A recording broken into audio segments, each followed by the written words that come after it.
salam planners. Ketemu lagi dengan saya Sanjaya dari Champion Web Planner.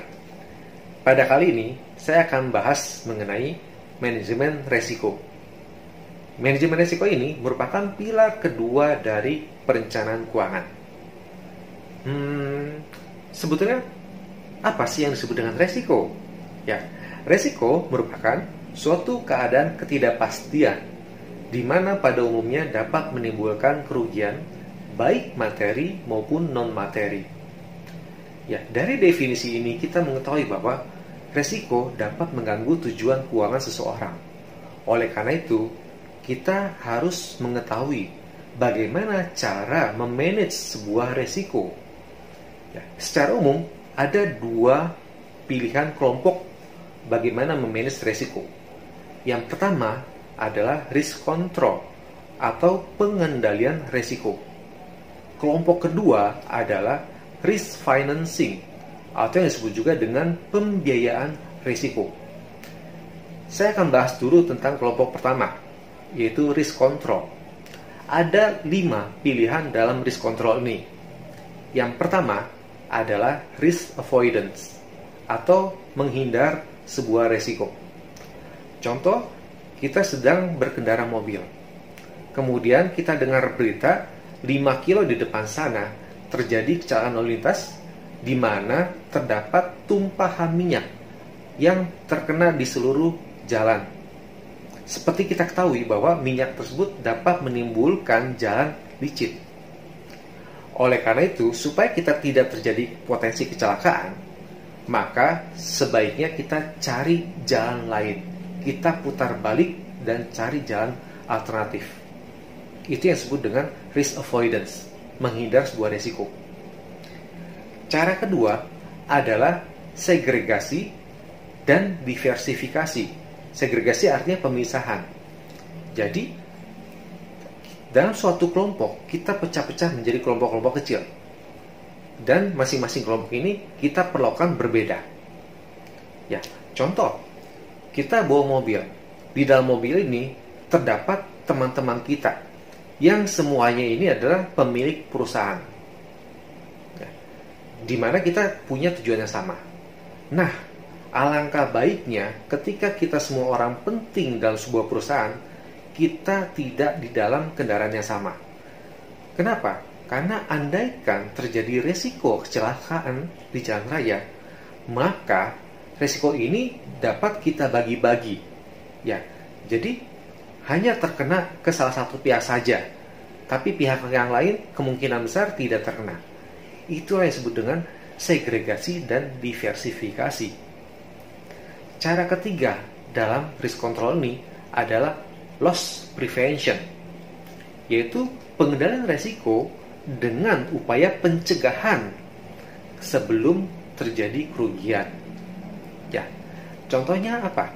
Contohnya, ya selama kita bawa mobil, sebaiknya kita pakai sabuk pengaman. Ya, supaya apa? Andaikan terjadi risiko kecelakaan, tidak sampai fatal kepada tubuh kita. Itu sebetulnya loss prevention. Cara keempat adalah loss reduction, yaitu upaya mengurangi dampak dari kerugian atas sebuah resiko. Contoh lagi, kita bawa mobil. Ya, sudah layaknya kita harus punya ban serep. Ya, namanya kecelakaan sehingga ibaratnya ban bisa meletus, ban bocor, itu kita tidak bisa hindari. Nah, supaya kita tidak mengalami kerugian waktu andaikan terjadi ban bocor, ya maka kita punya ban serep sehingga kita bisa ganti dengan cepat. Itu adalah loss reduction. Cara kelima adalah non-insurance transfer, yaitu apa? Pemindahan resiko ya, dengan pemindahan resiko kerugian kepada pihak yang lain. Contoh kita punya mobil, kemudian kita pinjamkan ke pihak lain. Nah, kalau misalnya mobil ini ada apa-apa, misalnya entah itu kecelakaan sehingga terjadi ban bocor ataupun mobilnya rusak, ya kita buat sebuah perjanjian pada teman yang meminjam bahwa segala macam kerugian yang terjadi terhadap mobil tersebut adalah tanggung jawab peminjam sampai dengan kunci kendaraan balik lagi ke kita. Ya, kita mengendalikan resiko dengan mentransfer resiko tersebut kepada pihak yang meminjam. Itu adalah non-insurance transfer. Nah, itu adalah kelompok pertama dari pengendalian resiko atau risk control. Nah, kita akan bahas kelompok kedua, yaitu pembiayaan resiko atau yang disebut dengan risk financing. Risk financing ada dua cara. Yang pertama adalah risk retention. Artinya apa? Pembiayaan resiko ini dilakukan secara mandiri. Jadi, dia tahu ada sebuah resiko, potensi resiko yang terjadi, tapi dia bersedia menanggung. Andaikan resiko terjadi, ya sudah, saya akan membayar resiko itu dari mana? Dari aset saya pribadi. Itu adalah risk retention. Cara kedua adalah risk transfer atau pemindahan resiko kepada pihak yang lain. Ya. Dalam risk transfer ini ada 3 cara yang bisa dilakukan. Ya. Cara pertama adalah other non-insurance transfer. Tadi kita udah bahas tentang non-insurance transfer pada saat pengendalian resiko. Nah, untuk risk financing ada yang disebut dengan other non-insurance transfer. Jadi kita mentransfer resiko tersebut kepada pihak yang lain. Ya, tapi bukan berupa asuransi. Contoh apa? Andaikan terjadi resiko, maka yang bersedia menanggung biaya tersebut adalah siapa? Adalah keluarga kita, teman-teman kita. Ya, contoh simpel, ya ketika ada teman kita mengalami musibah, kita langsung berinisiatif mengadakan galang dana. Itu yang disebut dengan other non-insurance transfer untuk pembiayaan resiko. Nah, cara kedua dalam risk transfer ini adalah credit arrangement. Ya, ini khusus untuk kredit-kredit tertentu.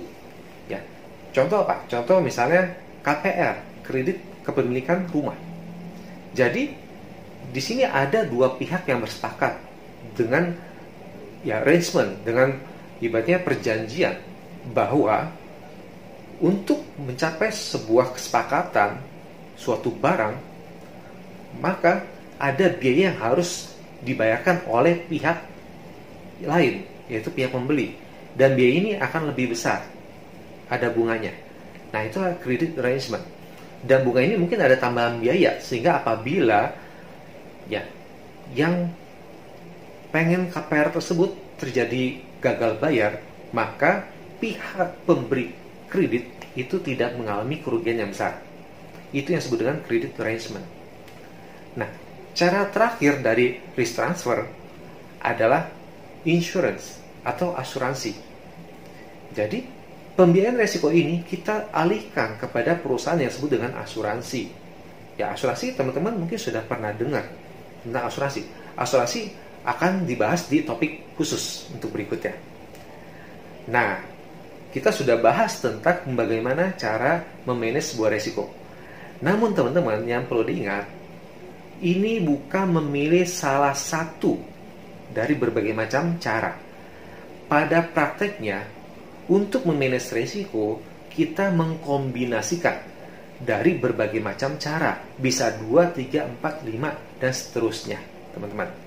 Oke, teman-teman, setelah tahu bagaimana memanage resiko, silakan teman-teman pahami, silakan teman-teman hayati manakah cara memanage resiko yang terbaik bagi saya dan keluarga. Apabila masih bingung, jangan lupa kontak perencana keuangan yang terpercaya. Oke, sampai jumpa lagi.